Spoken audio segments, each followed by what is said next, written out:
I was 18 years old when I got married. I belonged to a very conservative family, a Baloch family, where good daughters never say no to their parents. My father wanted me to get married, and all I said was, if that makes you happy, I will say yes. And of course, it was never a happy marriage. Just about after 2 years of getting married, about 9 years ago, I met a car accident. Somehow my husband fell asleep and the car fell in the ditch.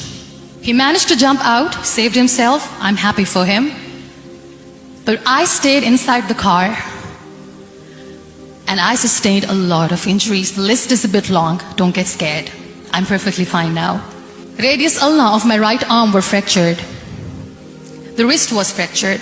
Shoulder bone and collarbone were fractured. My whole rib cage got fractured. And because of the rib cage injury, lungs and liver were badly injured. I couldn't breathe. I lost urinal bowel control. That's why I have to wear the bag wherever I go. But that injury that changed me and my life completely as a person and my perception towards living my life was the spine injury. Many people came to rescue. They gave me CPR. They dragged me out of the car. And while they were dragging me out, I got the complete transection of my spinal cord. Those 2.5 months in the hospital were dreadful. I will not make up stories just to inspire you. I was at the verge of despair. One day, doctor came to me and he said, well, I heard that you wanted to be an artist, but you ended up being a housewife. I have a bad news for you. You won't be able to paint again because your wrist and your arm are so deformed, you won't be able to hold a pen again. And I stayed quiet. Next day, doctor came to me and said, your spine injury is so bad, you won't be able to walk again. I took a deep breath and I said, it's all right. The very next day, doctor came to me and said, because of your spine injury and the fixation that you have in your back, you won't be able to give birth to a child again. That day, I was devastated. I still remember, I asked my mother, why me? And that is where I started to question my existence. Why am I even alive? My mother said to me, this too shall pass. God has a greater plan for you. I don't know what it is, but He surely has. And in all that distress and grief, somehow or the other, those words were so magical that they kept me going. I was trying to put that smile on my face all the time, was hiding. It was so hard to hide the pain, which was there. But all I knew was that if I will give up, my mother and my brothers will give up too. I cannot see them crying with me. So what kept me going was, one day I asked my brothers, I know I have a deformed hand, but I'm tired of looking at these white walls in the hospital and wearing these white scrubs.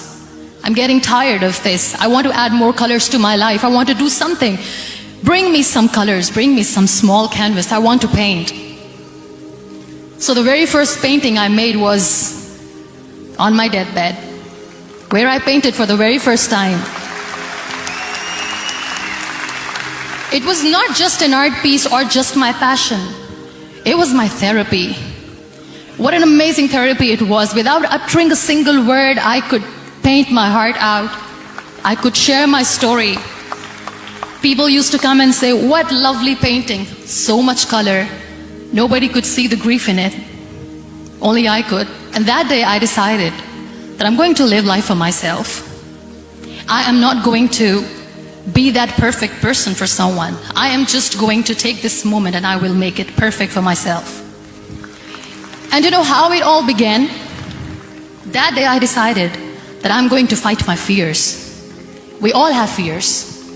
Fear of unknown, fear of known, fear of losing people, fear of losing health, money.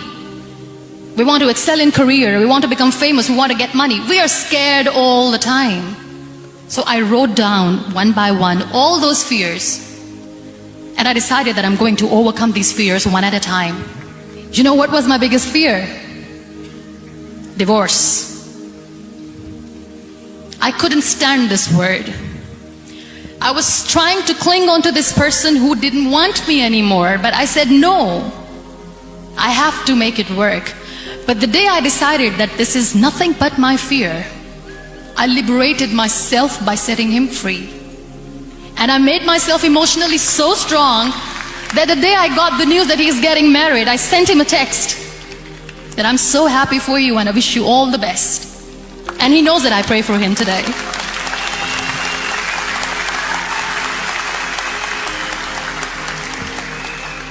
My biggest fear, number 2, was I won't be able to be a mother again. And that was quite devastating for me. But then I realized there are so many children in the world, all they want is acceptance. So there is no point of crying, just go and adopt one. And that's what I did.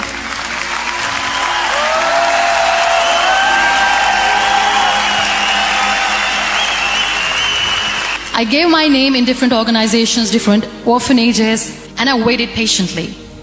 2 years later, I got this call from a very small city in Pakistan. I got a call and they said, "Are you Muniba Mazari? There is a baby boy and would you like to adopt?" And when I say yes, I could literally feel the labor pain. I said, yes, I am going to adopt him. I am coming to take him home.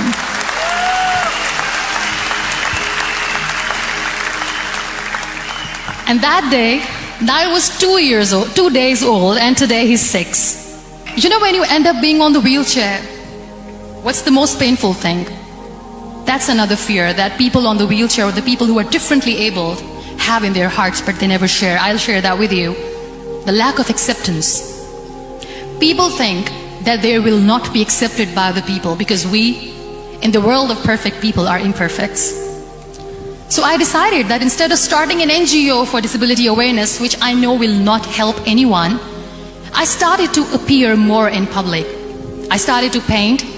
I always wanted to. I've done a lot of exhibitions. I'm Pakistan's first wheelchair-bound artist. I've done a lot of modeling campaigns, different campaigns for brands like Tony and Guy. I decided that I'm going to join the national TV of Pakistan as an anchor person. I became the National Goodwill Ambassador for UN Women Pakistan, and now I speak for the rights of women, children. We talk about inclusion, diversity, gender equality, which is a must. I was featured in BBC 100 Women for 2015. I'm one of the Forbes 30 under 30 for 2016. We have this amazing fantasy about life. This is how things should work. This is my plan. It should go as per my plan. If that doesn't happen, we give up. So my dear friends, let me tell you one thing. I never wanted to be on the wheelchair. Never thought of being on the wheelchair. I was always aspiring to do bigger things, but had no idea that for that I have to pay the price to be where I am today. It's a very heavy price.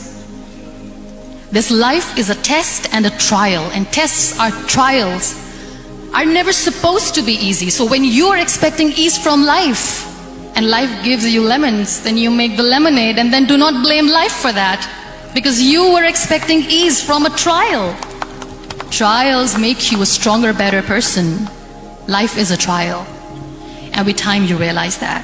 It is okay to be scared. It is okay to cry. Everything is okay, but giving up should not be an option. They always say that failure is not an option. Failure should be an option, because when you fail, you get up, and then you fail, and then you get up, and that keeps you going. Embrace each and every breath that you are taking. Celebrate your life. Live it. Don't die before your death. Real happiness lies in gratitude. So be grateful, be alive, and live every moment.